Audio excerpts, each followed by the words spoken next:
Hello and welcome to another Game Nexus arcade video. Today we're going to be taking a look at, as you can see across the screen here, the Typing of the Dead for the Sega Naomi.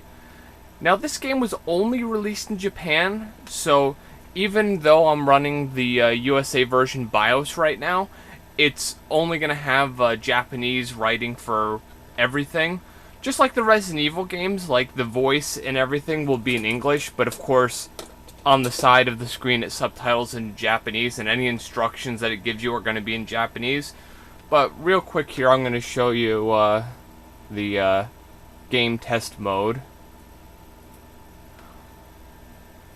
And just like some of the other games I showed off here, Typing of the Dead is actually a cartridge, so there's no need for loading into the DIMM or having to wait any extra time for it to load into the system, which, as I had mentioned several times, only takes like 3 to 5 minutes tops. It's not like a lot of people who do these videos tend to say, oh, it takes forever, but you know, if you're staring at a screen and something's loading, it can seem forever.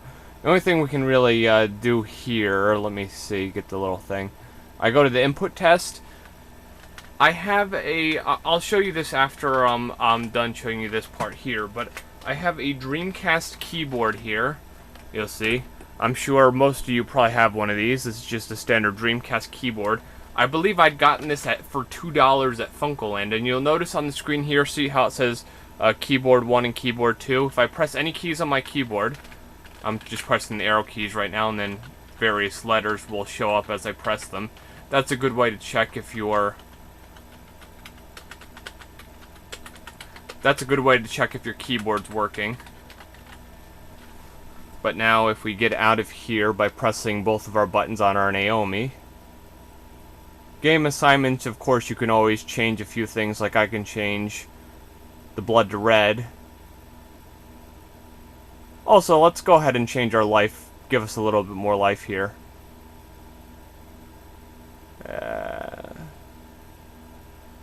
Looks like 5 is the most you can have for your initial life. After that, it just goes down. But I guess you can give yourself a harder game if you'd like. I'll leave the difficulty on normal, of course. Now get out of that. Of course, if this were actually on location, bookkeeping would tell me how many people have played and whatnot. But now, let me show you some of the stuff working under the hood here. I'm going to take the camera off the tripod for a second. And then down here's where the Naomi is. I'm going to use this pen light here so you can kind of see what's going on here. And you'll see there's the video, the audio cable, and if you see right here, if this doesn't come out too well in the video, I will post a better picture. But right here where I'm shining the light, this thing right over here, is actually a 5-pin JST-NH, which actually, well, it's a 6-pin JST-NH that I got with a junk harness, and I just spliced it into a Dreamcast extension cable. Fairly poor splicing job on my part, but hey, it works. And if you look over here, you'll see there's the Dreamcast extension cable connecting to the keyboard. And therefore, the reason I did that is I didn't want to have to cut the keyboard. Plus, then I could easily hook up controllers for games that use controllers. And this, Lupin and Gundam are the only things that can actually use that Dreamcast controller cable in American BIOS, whereas games like Marvel vs. Capcom 2, Capcom vs. SNK, Gunspike, and a bunch of the other ones work with the controller in Japanese BIOS. Well, enough of me blabbing on. Let's get into the game, and I will show you some gameplay of this. And of course, we're going to see our Naomi booting up again here. And let's get right into this. And just like a few games, it has this like whole starting up thing. I'm guessing it's like actually loading the program files or something. I'm not sure why some games do this and some games don't, but it's just kind of a thing.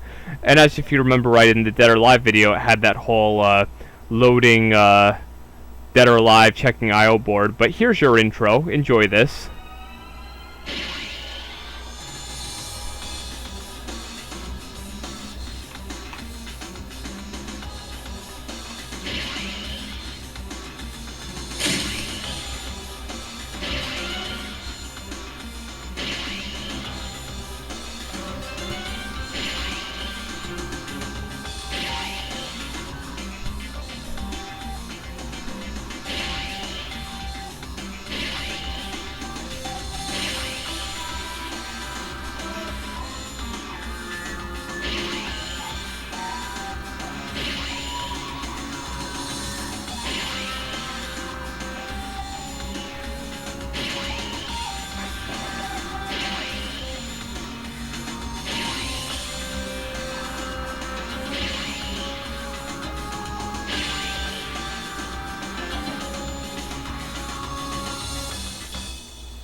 Now, if you had never played this before, this is basically House of the Dead 2 typing edition. Instead of shooting with the light gun, you actually have to type the words that appear by the zombies.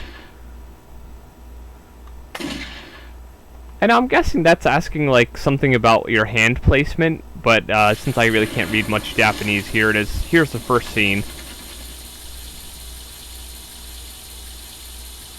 We're meeting G over there.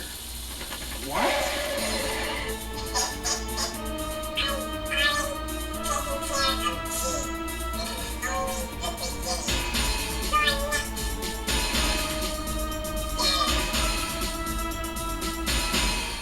Now, for some reason, this game has a copyright of 1999, but it wasn't released until January 2000. So I'm guessing it was, like, finished in 1999, and then, of course, they released it in the first day of the next year. Now, the way this works is you type the word that appears in the little rectangle, and it changes from green to orange, to yellow to orange to red. And if it starts flashing, that means you know that they're going to attack you. G!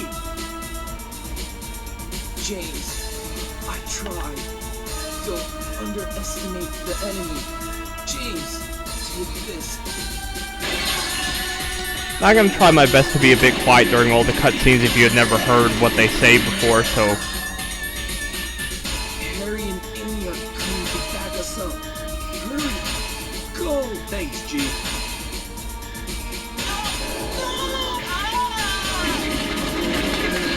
And of course, another thing to know is, if you're typing a word and another enemy's about to attack you, what you can do is hit the escape button and it'll get out of their box. You'll notice how those 4 little arrow things go into the corners.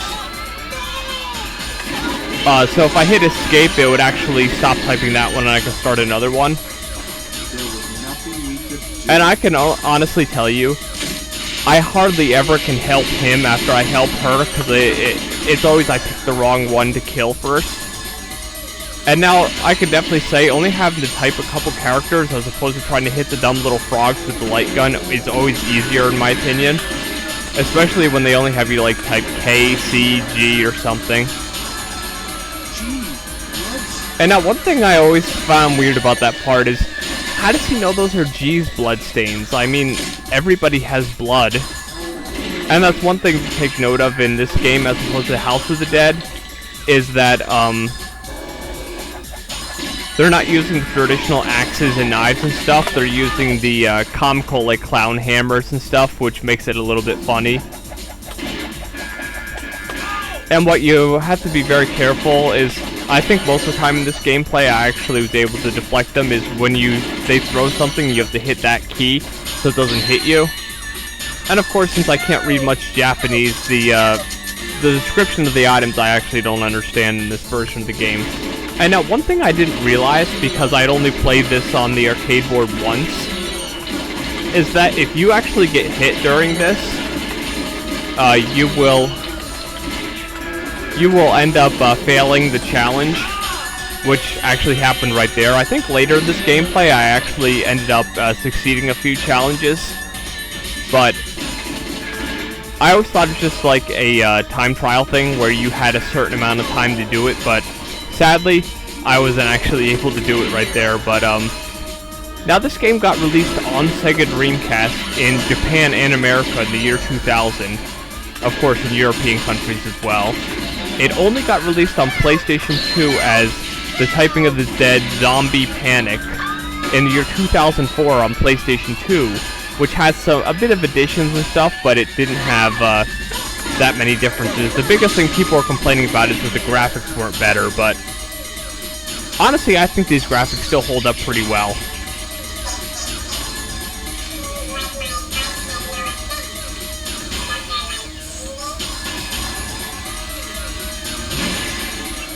And now, if this were actually House of the Dead 2, the way that this boss fight would work is that you would end up having to shoot the little guy in the background there, but since this is the Typing of the Dead, you have to type his word before Carl here can actually attack you. And just as I had mentioned earlier, it turns from green to yellow to orange to red to flashing, and once it gets to flashing, you know that you're just about out of time. but that's how the first part of this battle works. There was a release of this for Windows in the year 2000, so you could actually play this on PC. And you notice right at that part I was just about to get hit, but the good thing is I actually didn't get hit.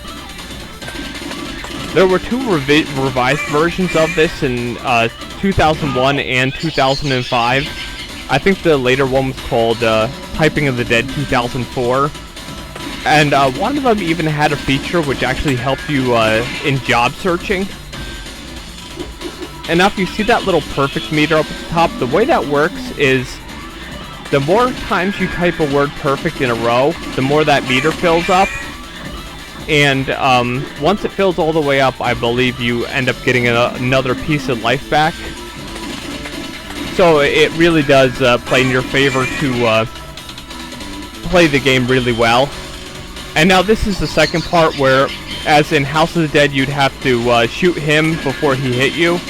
And this you have to type his word before he hits you, which, as you can see there, I was a bit unsuccessful in doing. But it's not too bad, considering they don't give you the largest words.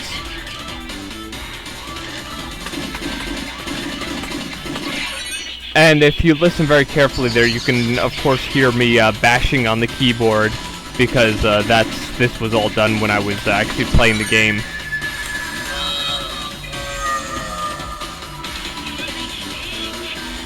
James! Amy! Harry! Thank God you're all right. What the hell's going on in this city? Don't know, but it's very similar to the 1998 Curie case. That case? James, go on, he's in the city. Okay. Let's meet at Sunset Bridge. We're counting on you, James. No more fooling around. I don't know why, but for some reason it seems like Harry's voice is a bit too low. I know when I was even playing this, I had a hard time hearing him. And I was actually surprised that I got an 89% accuracy in that. I didn't think I was nearly that good. But what's weird about the arcade version here is instead of it just continue, you get to select which chapter you want to play. I thought it should just go chapter to chapter. Dogs of the AMS. Time they made a move.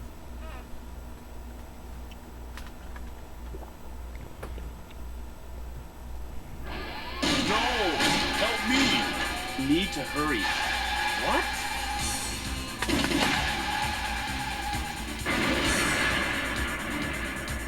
How could anyone do this? If only I'd noticed sooner. And of course it goes without saying, it's just like Resident Evil. The voice acting is pretty hysterically bad in this, but it's kind of like part of its charm, and I actually enjoy it quite a bit. So, it's just one of those dumb little features in the game that isn't really all that bad, but it can be humorous at times.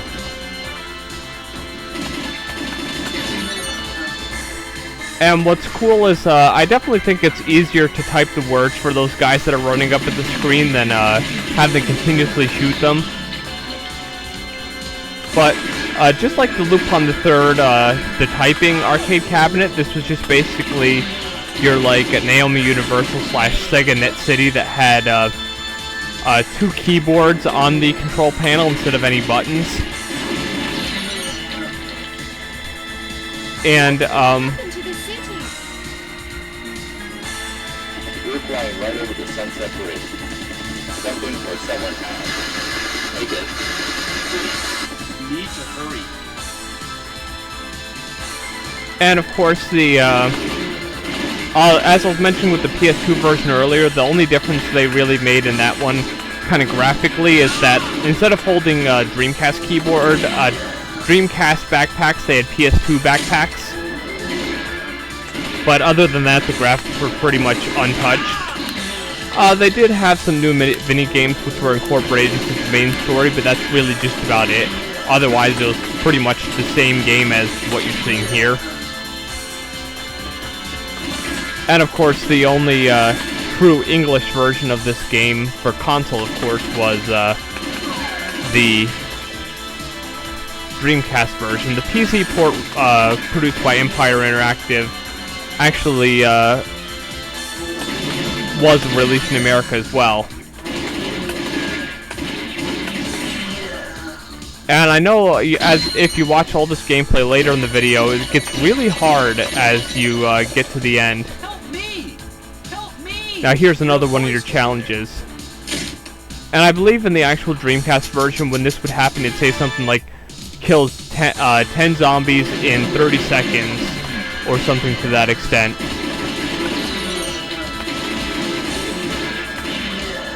And this is one of those many games that'd probably be a bit better when it comes to 2 players. Now there's another challenge that I actually had failed, but a bit more on the actual connecting the keyboard to this game.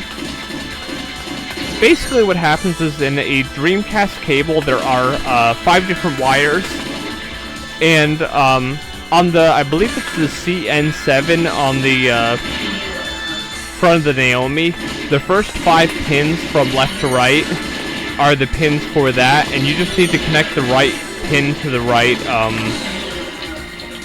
wire, and then that allows you to plug in your Dreamcast peripherals.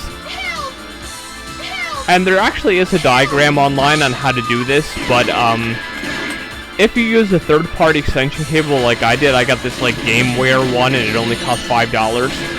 The color of the wires will be different, so the best way to do it is through continuity testing. You can actually find out which wire connects to all the points on the actual plug, which there's a very nice diagram online that I probably will throw in the video somewhere, or put a link to in the description at least, that will give you what actual signal each part of the plug is actually for. So it makes it a lot easier to actually hook up your wires, and you just gotta splice the correct wire to the correct wire, and then of course plug it into your CN7. And of course if you're gonna play 2 players, you just splice 2 wires and connect the other one to the CN8, which is on the left of the CN7. And that allows you to play this, and loop on the third to typing, and lock keyboard, but you kind of need to know Japanese to play lock keyboard, because I actually net booted that, and sure enough I couldn't play that to save my life, because I had no idea what it was saying on the screen. One thing I thought was weird at one point when I was playing this is one of the fish actually hit the screen, but he didn't actually hurt me right away, so I was actually able to get rid of him, which was actually pretty cool.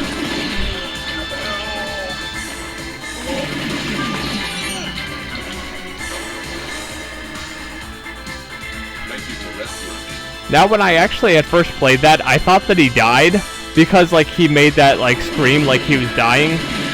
But my only guess is they make him scream maybe twice, like the first scream like he's like, oh no, the guy's gonna get me, and then the second scream is yeah, I'm dying and stuff.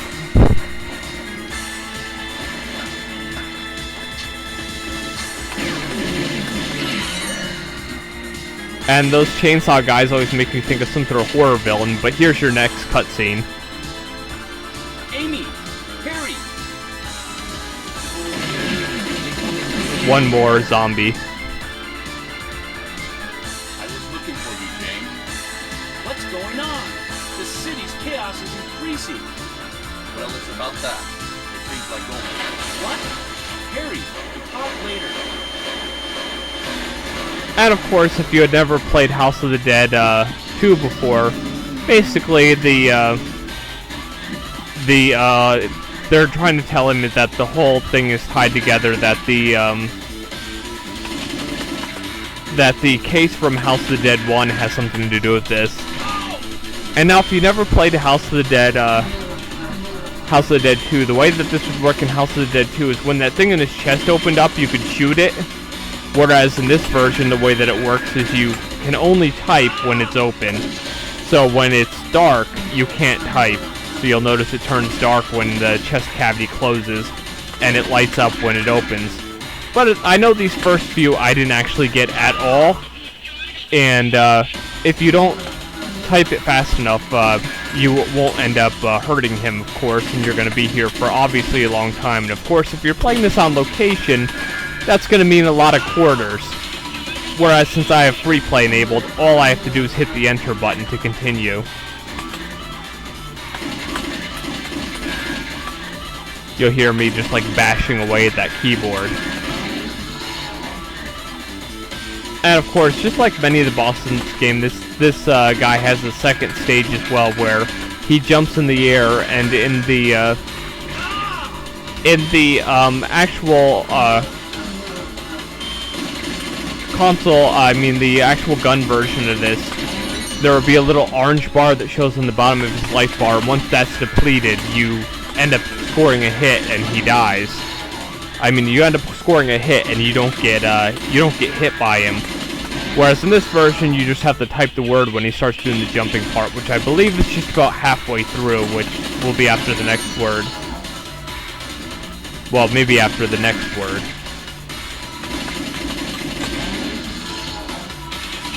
Okay, now it's going to change, and you basically have to type the word before he lands on you, and I think I got most of these, if not all of these. But basically what would happen is if he landed on you, it would just end up hurting you and take one of your life torches down there. And that was a very close one. I can remember when I used to first play House of the Dead, when there'd be like something that tried to hit the screen, I'd always be afraid. I'd be like, oh no, it's gonna hit me. And there's one, of course, that I didn't get, but I'd always be like, oh no, it's gonna hit me, and this is it's kind of one of those things like when you first saw your first 3D movie, when something came right at the screen, you're like, oh, that's really creepy. But the good thing is, when it comes to the second stage of any of these enemies, there's not too many, there's only a few. And of course, that takes care of the second boss of this game.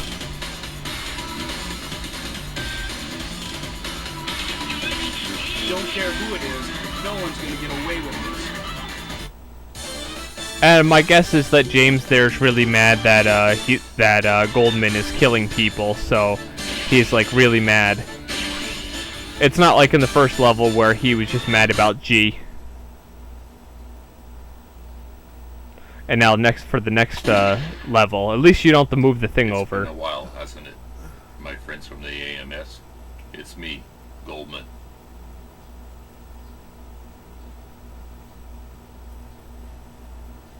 Well, the 1998 curing case. Guess who's behind it? It was Goldman. He's the head one of the most eminent financial group and an expert on the genome theory. We have to stop him. James, back me up. Okay. And as I had mentioned, the 1998 curing case is the what happened in House of the Dead 1. You all right, James? Yeah, I'm being... And one thing I think is really funny is when you actually see the cutscenes where you like see Harry or Amy shooting the enemies. Instead of them having guns and actually shooting the enemies, they're actually just typing on the keyboard, and the enemies are kind of reacting accordingly. That's what makes this game so funny. Just stuff like that. It's very entertaining.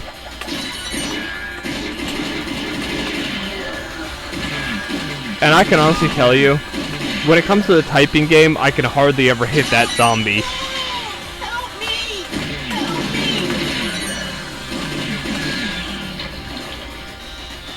Thank you. I'll open the water gate for you. Now, one thing I simply don't understand is, like, he was like, hey, help me, help me! And then he was like, I'll open the water gate for you. So he sounded like he was like a 12-year-old kid, and then you find out he's like a man. So I was like, thinking to myself, did they mismatch the voice there, or what? But, that's one of those weird, thing in, many games. And if you had to ask me which game I like more, Typing the Dead or Lupin, I can honestly tell you I like them both, because they're both very good games. I really love House of the Dead 2, so I do have a great fandom for this game, but of course I really do like my Lupin, so that gives me a good fandom for that, so I really can't say really one game over the other. But the one thing that strikes true with Lupin is that as opposed to this game, which actually got a console version, there was no console version of Lupin the Third, the typing, so it's kind of a little extra special because of that playing the arcade version is really the only way to play, whereas with this you have the Dreamcast and PC versions. Yes, this is Amy. Yes. Yes. It seems that Goldman left a message for us. What? And Goldman? Well, he says he will be waiting at the Coliseum on the north side of the city. The Coliseum? Might be a trap. But let's go on. I think it's funny that Amy all of a sudden has an English accent. It's like, he'll be in the Coliseum in the north side of the city. Oh, that's the part where the fish actually had hit the screen and it really didn't hurt me, which was really weird, and I didn't really understand why, but I figured, oh, I'll just hit the button anyway. And of course, any of the House of the Dead games, you have those fat zombies. At some point, I'll probably do some gunplay of the first House of the Dead on the Sega Saturn version. We'll go this way. Okay. I'll call you when something happens. And basically, all Harry was saying is that they were going to go this way and James can go that way, and they'll tell him when something if anything happens. And now, since I had actually gotten through the river gate, I'm actually going a different way. I can tell you 9 out of 10 times, even in House of the Dead 2, I don't actually save that guy, and I end up going the completely different way, which isn't too different, but you're going a different place. Instead of being down in here, you're in a different area, but it's not too much different. I think I actually passed this one. I'm not sure here, because I had filmed this a few hours ago. Yeah, I actually passed that one. And you get some sort of bonus item for doing it. Don't kill me! Help! My friend went inside, but they're not back yet. I told them not to go. I was always mad that guy, even in House of the Dead 2, doesn't give you any health back, which always pissed me off because a lot of enemies do. Now, in House of the Dead 2, the way the tower would work is there's all these different snake heads, and you'd have to shoot the one that was about to breathe fire on you, and that's how you would hurt it. But of course, since this is the Japanese game, it's asking you some sort of question in Japanese, and of course, since I can't read all of that yet, and even if I could, I doubt I'd read it fast enough to really react in the appropriate time. More or less what you're seeing here is I'm just guessing. I think at this point what I'm doing is I'm just actually typing the word that I think is the easiest to type, so that's how I actually decide. But, yeah, Typing of the Dead is definitely an excellent game that I'd highly recommend to House of the Dead 2 fans that want something that's going to challenge you with your typing a little bit, or people who just like to type, really. The only thing I have to say is, if you already have the Naomi and the setup for the keyboard, and you can find the cartridge for like under $50, then it's definitely worth getting. But I wouldn't pick up a Naomi just for this game, as you can get a console version for a lot cheaper. But it's definitely a cool game for the arcade collection, and I would recommend it to people who are really gung-ho about collecting arcade games. Especially if you know Japanese, then you could actually understand what's going on here. But,